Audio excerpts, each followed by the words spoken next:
They still say the jungles of Vietnam held more than bombs and visible enemies. There were older things in there, ancient secrets, nameless beings that moved between the shadows of leaves and the damp breath of the earth. And among the many ghost stories that came out of that war, none has haunted the men who survived it more than the disappearance of Sergeant David Miller, a wound that never healed, a whisper in the dark that refuses to die. 1967. The Truong Son Mountains groaned beneath the weight of the monsoon rains. Night had fallen thick as ink, broken only by flashes of white lightning that tore open the sky for an instant, revealing a world gone mad with trees, mud, and water. The rain poured relentlessly, turning the jungle trails into streams of brown sludge, washing away every footprint, every echo, until all that remained was the roar of nature itself. Through that chaos, Bravo Squad of the 1st Air Cavalry Division trudged forward, soaked to the bone, exhausted, and stretched thin as wire. Every step was a struggle against mud that sucked at their boots and leeches that clung greedily to their skin. The air was heavy with the stench of rotting leaves, wet earth, and the cold metallic scent of their rifles. Sergeant David Miller, 24, from Ohio, walked near the rear of the column. Once he had the clean, hopeful face of small-town America. Now that face was carved with fatigue and anxiety. It wasn't the enemy behind the trees that scared him. It was the silence, that strange, unnatural silence of the jungle. It wasn't the silence of peace, but the silence of a predator holding its breath. Every few minutes, Miller would glance back. A vague unease slithered inside him, the feeling that something was following them, watching from just beyond sight. "Move it, Miller! Quit dragging your ass!" Lieutenant Evans, the squad leader, barked from up ahead, his voice harsh but cracked from exhaustion. David snapped back to focus, gripping his M16. "Yes, sir." The rain grew heavier. It drummed on the canopy above, a constant wall of sound that drowned everything else. Private Garcia, a 19-year-old kid from Mexico, marched in front of David, shivering from cold and fear. He whispered a prayer in Spanish under his breath. That's when it happened. They had just crossed a fast-flowing creek. David was the last to climb up the far bank. He patted Garcia on the shoulder and said something jokingly to calm him down. Garcia smiled weakly and took a few steps forward. 10 seconds later, he turned to reply and froze. Behind him, there was nothing. "Sergeant?" he called out, voice trembling. No answer, only the relentless drumming of rain. "Miller." Lieutenant Evans turned, sweeping his flashlight through the downpour. The beam cut across slick tree trunks and sheets of rain, but no figure. "Miller! God damn it, this isn't funny!" he shouted, anger giving way to dread. The squad stopped. Their hearts pounded in disbelief. It was impossible. David couldn't have gotten lost. The trail was a single, narrow path. He couldn't have slipped back into the creek without a sound. And if it were an ambush, there would have been gunfire, a scream, something. But there was nothing. He was gone, as if the storm itself had reached out and swallowed him whole. They searched frantically. Flashlights sliced through the darkness, but all they found were endless walls of trees. Then Corporal Murphy, a grizzled veteran, shouted, "Over here!" At the base of a giant tree, whose roots curled out of the earth like coiled serpents, they found two things: Miller's M16, propped neatly against the trunk, and his helmet, placed upside down on a flat stone. Both were strangely dry, untouched by the rain, as if someone had set them there long before the storm began. Evans picked up the rifle. The magazine was full, the safety still on. He looked around. The mud was soft and deep, yet around the gun and helmet, there were no footprints.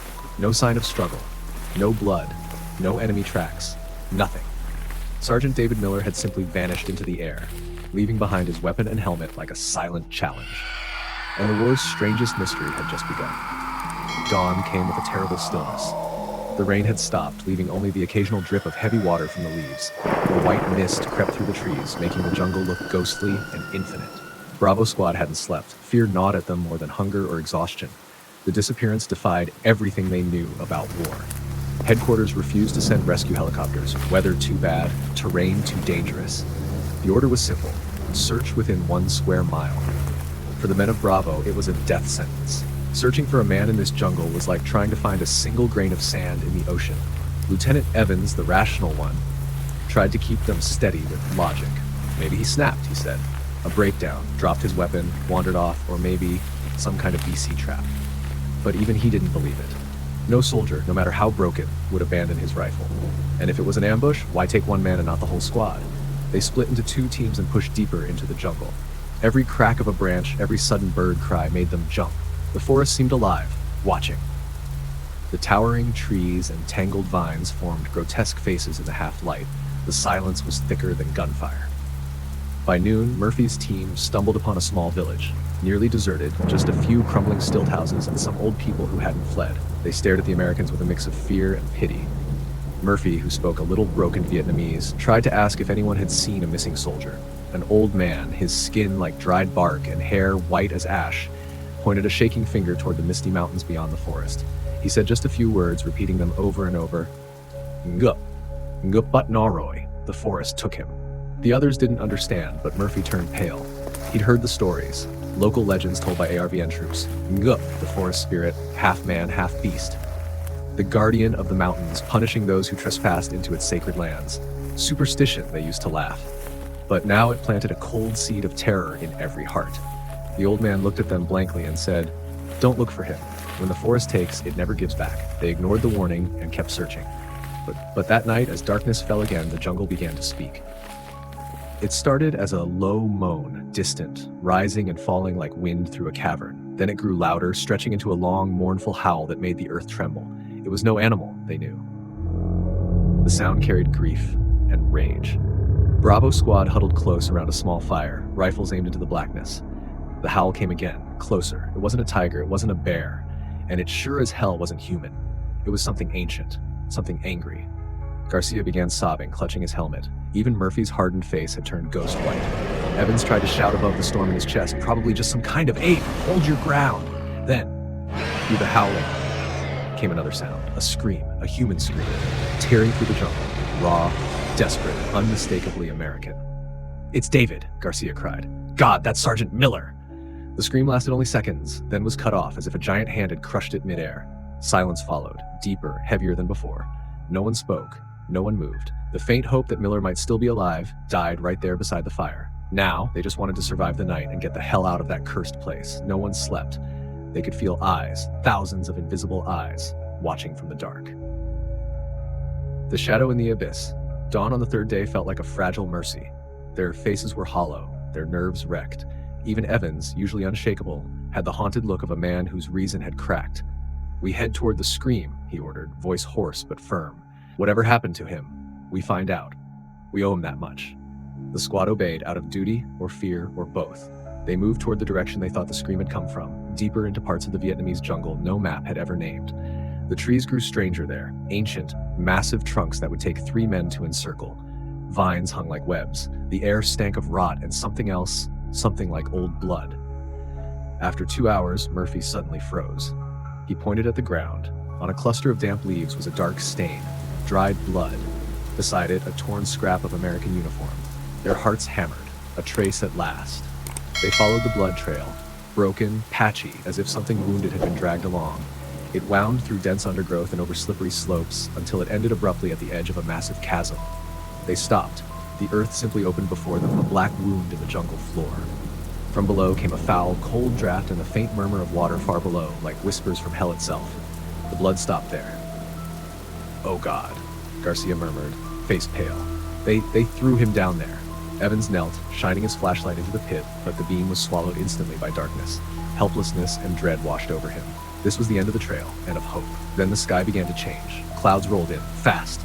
Too fast. The wind screamed through the trees. Another storm was coming. And then, it appeared. A bolt of lightning split the sky, turning night to blinding white for a heartbeat. In that brief flash, they all saw it. Across the chasm, on a jagged ledge, stood a massive figure. Taller than any man, hunched and broad, its long arms nearly touched the ground. Its body was covered in tangled hair, slick with rain. They couldn't see its face, only 2 glowing red eyes, burning like coals in the dark. It was dragging something behind it, something that looked horribly like a human body. Thunder exploded overhead, drowning out their screams. When the next flash came, the ledge was empty. The creature and whatever it carried had vanished into a gaping cave on the cliff wall. No one gave an order. They just ran. Not marched, ran. They stumbled, fell, got up, and ran again, through mud, through roots, through the dark. They weren't soldiers anymore. They were terrified men trying to escape a nightmare. They didn't fire a single shot, because deep down, they knew bullets wouldn't matter. They didn't stop until they broke out of the jungle and stumbled back into friendly territory, pale, trembling, speechless. The official report, written by Lieutenant Evans, read, Open quote, Sergeant David Miller went missing in action during patrol. Search operations unsuccessful, likely captured or killed by enemy forces. Status, MIA. Close quote. Not a word about the howling, the blood trail, or the thing in the lightning. Evans knew no one would believe him. They'd call it combat stress, jungle fever, madness. So he buried the truth deep. Years after the war, the surviving members of Bravo Squad never spoke of that night again. Murphy lived quietly, refusing to ever set foot in a forest. Garcia suffered nightmares for decades, always of two red eyes staring from the dark. Evans left the army early, drowning in whiskey, muttering to himself about the price of truth.